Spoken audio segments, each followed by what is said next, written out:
नमस्कार। सबसे पहले बीपीएससी टीआरई 3 को सप्लीमेंट्री रिजल्ट देने को लेकर कल एक और जजमेंट आया है, जिसमें कहा गया है कि जितने भी कैंडिडेट हैं उन लोगों को जो है वो सप्लीमेंट्री रिजल्ट दिया जाना चाहिए। ये मैं नहीं, पटना उच्च न्यायालय की तरफ से कहा गया है।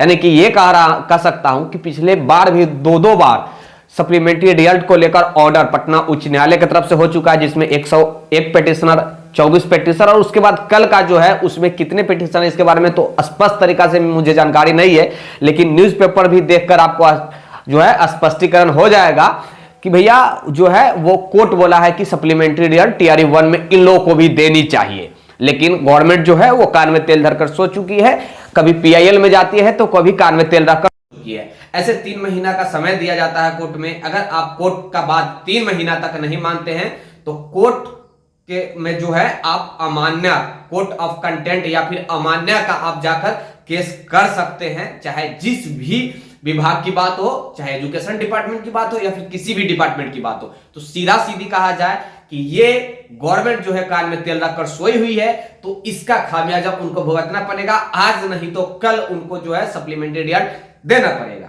चलिए थोड़ा सा हम बात करेंगे। एक कैंडिडेटों का मेरे पास ओएमआर आ रहा है, आपके पास भी पहुंचा होगा, बहुत ज्यादा वायरल हो रहा है ये OMR sheet, answer sheet, real seat और साथ ही उसका एडमिट कार्ड वायरल हो रहा है। कुछ तिवारी उनका नाम है, कहा जा रहा है कि 63 यानी कि 63 जो है ओएमआर, केवल ओएमआर सीट भी उनका वायरल जो हो रहा है उसमें मात्र 63 जो है प्रश्नों को सॉल्यूशन करके और ओएमआर प्रिंट किए और रिजल्ट ईडब्ल्यूएस में उनका हो गया। यानी कि 63 वो क्वेश्चन को ही बनाते हैं, टच करते हैं मात्र 63 प्रश्न को। तो क्या वाकई में 100% कोई ऐसे स्टूडेंट है जो 100% जो बनाकर आए वो सही हो जाए और 63 में 63 सही हो जाए? 63 क्या कट ऑफ गया है ईडब्ल्यूएस का? क्या आप लोग ये जरूर अपने कमेंट बॉक्स के माध्यम से बताइएगा। तो इसके बारे में मैं रिक्वेस्ट करूंगा विभाग से कि इस ओएमआर सीट और इस आंसर सीट जो जारी हो रही है, और आदित्य कुमार तिवारी आई थिंक इनका नाम है, इनके बारे में और साथ ही इनका ये भी वायरल हो रहा है एडमिट कार्ड, इनके बारे में गहन जांच किया जाए और स्पष्टीकरण बतानी चाहिए कि ये जो है फेक वायरल हो रहा है या फिर सही ओरिजिनल वाला वायरल हो रहा है, क्योंकि ये इससे एक छवि धुंधली हो रही है बीपीएससी आयोग की। इसलिए मेरा हम्बल रिक्वेस्ट होगा आयोग से कि इस पे गहन मंथन किया जाए। ये पिछले 2-3 दिनों से अगर आप देखेंगे तो काफी ज्यादा वायरल हो रहा है और ये इस पे न्यूज चलाना काफी मस्ट इंपोर्टेंट था, क्योंकि इससे अगर इस प्रकार की स्कैम हुआ है, धांधली हुआ है, तो फिर इस पे भी आयोग को स्पष्टीकरण देनी चाहिए। और अगर सही प्रकार से सब कुछ हुआ है, बाहर या रिजल्ट प्रकाशित किया गया, सब कुछ सही रहा है, तो फिर स्पष्टीकरण देनी चाहिए कि ये फेक वायरल हो रहा है। ये विभाग ही तय कर सकती है। आप लोग देख लिए होंगे। खैर चलिए आगे के हम बात कर लेते हैं भैया। आगे जो है वो टीआरई 4 को लेकर कुछ लोगों का प्रश्न आ रहा है कि सर टीआरई 4 में डोमिसाइल होने जा रहा है या नहीं होने जा रहा है। बहुत लोग मेरे पास प्रश्न कर रहे हैं, बहुत लोगों का मेरे पास कॉल भी आ रहा है कि भैया जो है एक बात बताइए कि डोमिसाइल होने जा रहा है या नहीं होने जा रहा है, जो आने वाली बहाली है उसमें। अभी कहना सरासर गलत होगा, क्योंकि गवर्नमेंट चाह रही है कि डोमिसाइल हो जाए, लेकिन लॉ देखेंगे, कानून के अकॉर्डिंग देखेंगे तो डोमिसाइल लागू करना भी मुश्किल हो रहा है गवर्नमेंट को। देखिए अब फिर से कुछ लोग कहेंगे कि आप पक्षपात कर रहे हैं, अदर स्टेट वाले कहेंगे, तो बिहार वाले कहेंगे भैया किस पक्षपात की बात है ही नहीं।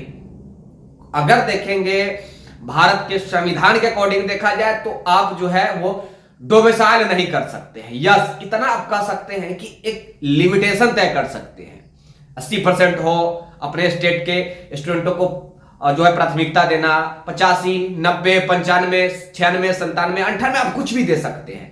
जिस प्रकार आपके पड़ोसी कुछ राज्य दे रहे हैं, जैसे कि आपके सबसे पड़ोसी में झारखंड है, जो कि 2000 में झारखंड बिहार से अलग हुआ था, तो सबसे आपके करीबी मित्र तो झारखंड है जो कि वो कर चुका है।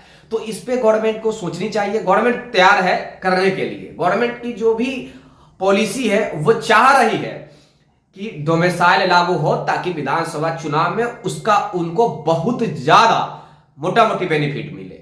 तो हो सकता है इसके बारे में अभी टिप्पणी करना उचित नहीं होगा, और यह भी उचित नहीं होगा कि भाई नवंबर महीना में विज्ञप्ति आ रहा है, दिसंबर महीना में विज्ञप्ति आ रहा है, पिछले दिनों भी मैं बताया था कि दिसंबर में आने की संभावनाएं हैं, इसलिए क्योंकि नवंबर में सब ये बहाली के जो टीआरडी 3 का प्रोसेस कंप्लीट हो जाए, दिसंबर मिड तक भी अगर कंप्लीट हो जाए तो दिसंबर एंड तक आपको रिजल्ट में बोल रहा हूं विज्ञप्ति देखने को मिल जाएगा।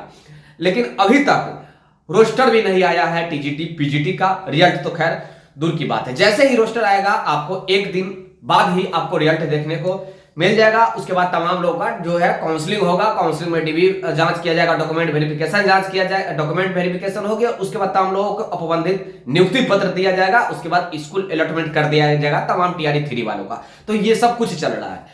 एक प्रश्न और है कि क्या सर टीआरडी 3 में सप्लीमेंट्री रिजल्ट आने जा रहा है या नहीं आने जा रहा है, क्योंकि ये जिनका जो डीओबी के कारण छट चुके हैं या फिर 1-2 नंबर के कारण छटे हैं, जिसे आप कह सकते हैं टाई ब्रेकर हो, या फिर 1-2 नंबर के कारण जो लोग छटे हैं उनके ध्यान में ये एक बहुत बड़ा प्रश्न है कि वाकई में सप्लीमेंट्री आएगा या नहीं आएगा। क्योंकि टीआरडी 1 और 2 की अपेक्षा देखा जाए तो इसमें और ज्यादा सीटों को बचाया गया है, क्योंकि अभी ही 6000 के आसपास सीट बचाया गया। अभी टीजीटी पीजीटी का रिजल्ट भी नहीं आया है तब, और डीबी होगा तो आप सोच सकते हैं कि कितने डॉक्यूमेंट वाले जो ऐसे स्टूडेंट होंगे जिन्हें छांटा जाएगा। तो सीधा सीधी कहा जाए कि मुश्किल से मतलब मान के चला जाए कि 15 से 20 हजार स्टूडेंट सीट जो है वो ऐसे भी ये जो 78,000 वैकेंसी जो टीआरडी 3 में आया है इसमें से वैकेंट रहने वाली है। तो इसको लेकर एक जो है वो सेकेंड मेरिट लिस्ट जारी करनी चाहिए, जो भी है सेकेंड जो भी है जो रिजल्ट सीट जारी करनी चाहिए, या फिर मैं कह सकता हूं कि जो है मैं कह सकता हूं कि जो फिर से जो है वो रिजल्ट देनी चाहिए स्टूडेंटों का, जो लोग छोटे छोटे नंबर से बच गए थे, गैपिंग के कारण छूट गए हैं, डीओबी के कारण छूट गए हैं, या फिर टाई ब्रेकर के कारण छूट गए हैं। सबसे ज्यादा देखेंगे तो टाई ब्रेकर के कारण छूटे हुए हैं, और एक एक नंबर के कारण 2-2 नंबर 3 नंबर 4 नंबर के कारण लोग छूट चुके हैं, 5-5 नंबर के कारण छूटे हुए हैं। तो उन लोगों को बेनिफिट हो जाएगा। अब ये केवल आप लोगों को कमेंटबाजी करने से नहीं होगा, मैं बार बार कहते आ रहा हूं। इसके लिए आप लोगों को बढ़ चढ़ के आगे बढ़ना होगा, प्रेशराइज कीजिए, आयोग के ऊपर थोड़ी सी प्रेशर आप लोग दीजिए, विभाग को थोड़ा सा प्रेशर दीजिए। इलेक्शन का समय है, अगर आप लोग प्रेशर देंगे तो सब कुछ हो जाएगा। जैसे कि अभी प्रेशर के कारण ही ये है कि आरक्षण का इंप्लीमेंटेशन किया गया टीआरडी 3 में। अगर ये प्रेशर चाहे कोर्ट की तरफ से हो या फिर पब्लिक की तरफ से, अगर ये प्रेशराइज गवर्नमेंट के ऊपर नहीं पड़ता, सामान्य प्रशासन विभाग के ऊपर नहीं पड़ता, तो ये जो आरक्षण का जो भेंट चढ़ गया, जितने भी पुरुष था वो टीआरडी 1-2 में आरक्षण के भेंट चढ़ गए, तो वो आज फिर 3 में देखने को मिलता। लेकिन जब प्रेशर पड़ा विभाग के ऊपर, आयोग के ऊपर, वो जानती है कि सामने वाला, एक कहावत है ना कि जो बच्चा रोता नहीं है भैया उसको दूध नहीं पिलाया जाता है, वही वाली सिचुएशन है। तो आपको रोना पड़ेगा, आपको अपने हक के लिए लड़ना पड़ेगा, आपको अपने हक के लिए आगे बढ़ना पड़ेगा, तब होगा। ये कहीं संविधान में लिखा हुआ है कि हम सप्लीमेंट्री रिजल्ट नहीं देंगे, ऐसा कुछ है ही नहीं। अगर कल रिजल्ट से पहले वो प्रेस कॉन्फ्रेंस करके बीपीएससी कहता है कि हम सप्लीमेंट्री रिजल्ट नहीं देंगे, तो आज वो ये भी कह सकती है कि हम देंगे, इसमें कोई बड़ी बात है। गवर्नमेंट चाह जाए, विभाग चाह जाए, आयोग चाह जाए, तो कोई ये बड़ी बात है कुछ नहीं है। एक तो सीट को वो जो वैकेंट रखकर सीट अपना खुद जो है वो पैर जो है वो कोर्ट में डाल दी है। मैं आयोग की बात कर रहा हूं। तो जब वो कोर्ट आयोग जो गलतियां कर सकती है तो फिर सुधार भी तो सकती है ना। तो सीट अगर वैकेंट रह गया है तो आप लोग प्रेशराइज कीजिए, उस पर दबाव दीजिए, गवर्नमेंट के ऊपर हो, विभाग के ऊपर हो, आयोग के ऊपर हो, तो सीट बहुत ज्यादा बचने जा रहा है। ये केवल 6000 की जिक्र नहीं है भैया, ये बहुत ज्यादा सीट है। तो आप लोग अवश्य जुड़िए, एकजुट होइए। डिस्क्रिप्शन में मैं टेलीग्राम लिंक दे रहा हूं, वहां जुड़िए, और नहीं तो जैसे भी हो उस माध्यम से आप लोग प्रेशराइज कीजिए। और हाँ, लास्ट में कोर्ट का तो रास्ता है ही, जैसे कि AWS वाले या फिर जिस कैटेगरी, चाहे उर्दू वाले हो, EBC हो, OBC हो, जिस कैटेगरी में सीट मारा गया है वो तमाम सीट वाले लोग जो हैं वो कोर्ट में बहुत सारे स्टूडेंट पहुंचा हुआ था। अब जिनके कैटेगरी में सीट बचाया गया है, वैकेंट रखा गया है स्टूडेंट होने के बावजूद भी, और ऊपर से ये भी कहा जा रहा है कि हम सप्लीमेंट्री रिजल्ट नहीं देंगे, तो वो लोग कोर्ट जा रहे हैं। जानी चाहिए, अपने हक के लिए जानी चाहिए भैया। अभी नहीं तो जब 4 आएगा तो उसमें भी कहा जाएगा कि हमने बचा लिया सीट, क्या करोगे। उसके बाद जब फिर आप उस समय कोर्ट जाओगे तो कोर्ट एक ही चीज कहेगा कि आप 3 के वक्त कहां थे, जिस समय 3 में भी इस प्रकार का रूल को इंप्लीमेंट किया गया था, तो आप कहां थे। तो उस वक्त आपका मुंह बन जाएगा, आपका जो उस वक्त का जो केस होगा वो बिना कहे हुए जो है वो खारिज कर दिया जाएगा। इसीलिए अभी आप अपने हक के लिए आगे बढ़ो, बस मैं यही कहूंगा। इसके अलावा आपके पास कोई ऑप्शन नहीं है, केवल कमेंटबाजी करने से कुछ नहीं होगा। मैं तो यही कहूंगा, आगे आप लोग समझदार हैं। जिनको एनसीईआरटी 6 to 12 का notes math, English, Hindi, Maithili, Bangla, इन सब सब्जेक्ट को छोड़ करके बाकी जितने भी सब्जेक्ट है एसएसटी में, साइंस में, ईवीएस में या फिर इंडियन नेशनल मूवमेंट, इन तमाम जो नोट्स है वो ऑलरेडी मिल रहा है। तो आप लोग स्क्रीन पर दिख रहे नंबर पे कमेंट कीजिएगा, आप लोग को नोट्स प्रोवाइड करा दिया जाएगा 6 से लेकर के 12 क्लास तक की। अभी तक 6 से लेकर के 6, 7, 8, 9 तक ऑल सब्जेक्ट का दिया जा चुका है। लगभग जो जितने भी स्टूडेंट, लगभग 1,500 स्टूडेंट अभी तक जो जुड़े हैं ग्रुप में, उस ग्रुप में उन लोग को प्रोवाइड कराया जा चुका है। तो आप लोग भी अवश्य ले सकते हैं। आप लोग समझदार हैं, प्रिपरेशन में लगे रहिए, लेकिन हक के लिए भी अपनी लड़ने चाहिए। बस मैं यही कहना चाहूंगा। ज्यादा मैं बोलूंगा तो कुछ लोग कहने लगेंगे कि भाई प्रवचन देने आ गए। तो हकीकत जो है वो सुनने के प्रयास कीजिए। धन्यवाद।